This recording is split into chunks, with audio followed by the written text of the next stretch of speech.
Muy buenas y que Dios les bendiga. Hoy seguimos con esta saga, vamos a decirla así, que hemos hecho de los apóstoles y la personalidad del apóstol. Y vámonos al quinto, Felipe de Betsaida, llamado según las tres listas evangélicas. Es el quinto. Según las tres listas evangélicas, es el quinto. Mateo, Marcos y Lucas dicen que es el quinto apóstol llamado por Jesús. Era seguidor también de Juan el Bautista y es quien introduce a Natanael o Bartolomé en el grupo de Jesús.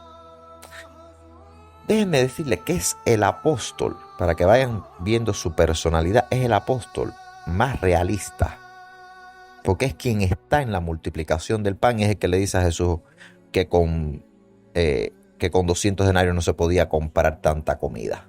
Con 20 denarios no se podía comprar tanta comida. Incluso traducciones de la Biblia hablan de 200 denarios, otros dicen 20 denarios y otros dicen que con esta cantidad no se puede comprar tanta comida. O sea, es realista. O sea, es un hombre entregado, pero es un apóstol realista. Fíjense, junto a Tomás, es el más realista, no parece muy del grupo espiritual, porque esta cuestión del pan lo retrata en actitud recta ante la demanda. Pero fíjense que remarca su personalidad en otras dos ocasiones. Cuando unos paganos de Jerusalén vienen a Felipe, le expresan el deseo de ver a Jesús, Felipe informa del hecho a Andrés y ellos le llevan la noticia a Jesús. Ese es el primer hecho. El segundo hecho es cuando Felipe, después de que Cristo habla con sus apóstoles, de conocer y ver al Padre, le dice: Señor, muéstranos al Padre y nos basta. Y él recibe la respuesta: el que me ha visto a mí ha visto al Padre. O sea que Felipe no increpa ridiculizando a Jesús, sino en un ferviente deseo de ver lo que Jesús ve. Fijémonos que sus demandas de señal siempre las hace con una timidez que podría ser incluso a veces velada por su arrojo. Es tímido, pero hace la pregunta. O sea, es tímido, pero arrojado. ¿Se diferencia de Tomás en qué? Pues en que Tomás sí niega de plano todo el proceso de la resurrección. No se fía de lo que ven los apóstoles. Y por ello pide ver a Jesús y tocar sus llagas y su costado.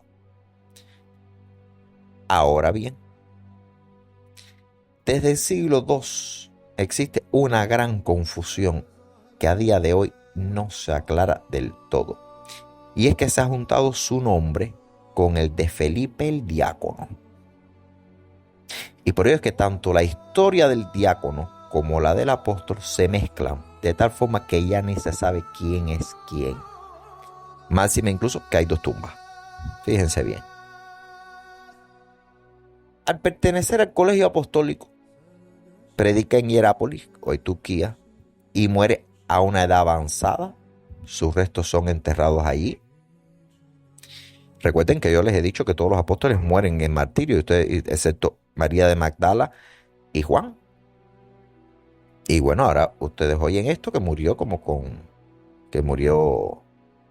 de viejo. Bueno, pues este tampoco le tocó. Bueno, pero esa es una versión que pierde, que ha ido perdiendo esa muerte de él en la vejez en Hierápolis, que es Turquía. Va perdiendo cada vez más fiabilidad. Y muchos escritos, muchos padres incluso de la iglesia siempre coincidieron que él muere crucificado cerca del año 80.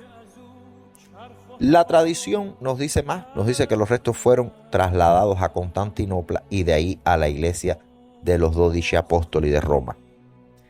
¿Qué pasa? Que entonces en la actualidad hay dos tumbas de un mismo apóstol o bien dos Felipes diferentes. En el año 2011, algo que encontré muy interesante, un equipo de arqueólogos italianos dirigidos por un profesor muy conocido, he leído mucho de las cosas que este profesor ha publicado, que es un arqueólogo, Francesco D'Adria, y afirma haber descubierto en Pamukkale, que era un pueblito de Hierápolis, la tumba del apóstol Felipe. Esto lo dice Francesco D'Adria, hay que creerlo. Las pruebas no las tiene totalmente, sino unas inscripciones que se pueden leer. Pero bueno, cual sea el caso, hay que entender los hombres que estaban junto al Señor. Este no es momento de las muertes ni de... Estos son notas al pie que yo les pongo porque estamos viendo la personalidad de un apóstol, no su forma de muerte. Porque todos al final, excepto Juan y María, terminan todos una muerte, es martirio, todos van al martirio. Muchos dicen que fueron al martirio para pagar por su cobardía, otros dicen que fueron al martirio para imitar a Cristo. Eso lo iremos viendo a través de estos podcasts. Como bien les dije, hay que entender los hombres que estaban junto al Señor y en qué momento estos hombres aprendieron, en qué momento y en qué hecho en concreto ellos participan. Porque esto nos da la magnitud de hombres que son cruciales en nuestra tradición apostólica. Y debo decir que Felipe tiene un evangelio que se ha dicho que es apócrifo por la mayoría de las comunidades cristianas, pero que fue de muchísimo provecho para los gnósticos. El evangelio de Felipe. Yo les digo que, les reitero, que apócrifo no es algo falso. Apócrifo, lo que nos dice es que su contenido, su dogma, lo que contiene, no está en consonancia con el criterio general de la iglesia. Entiendan esto muy, muy bien. Apócrifo no es falso. Apócrifo es aquel escrito que en su doctrina, que en su enseñanza, difiera de todo lo que la generalidad cristiana ha tomado como un dogma. Si es contrario a la generalidad, pues se dice que es apócrifo.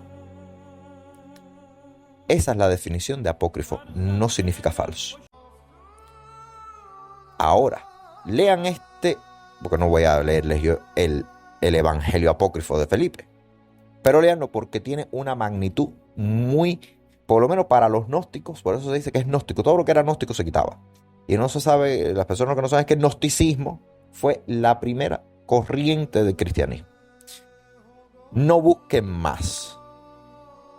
Que siempre se busca, pero ¿qué fue el cristianismo? El catolicismo. No, olvídese del catolicismo. La primera corriente de pensamiento del cristianismo fue el gnosticismo. Que hoy no haya un gnosticismo, que hoy no veamos a los gnósticos, que no se nos confunda todo. No, pero los gnósticos realmente alimentaron a la iglesia católica. Incluso ya siendo católica, los gnósticos siguieron alimentando a la iglesia católica durante mucho tiempo y la alimentaron con grandes personas, y lo veremos. Recuerden que estamos hablando de herejías históricamente han sido sentenciadas.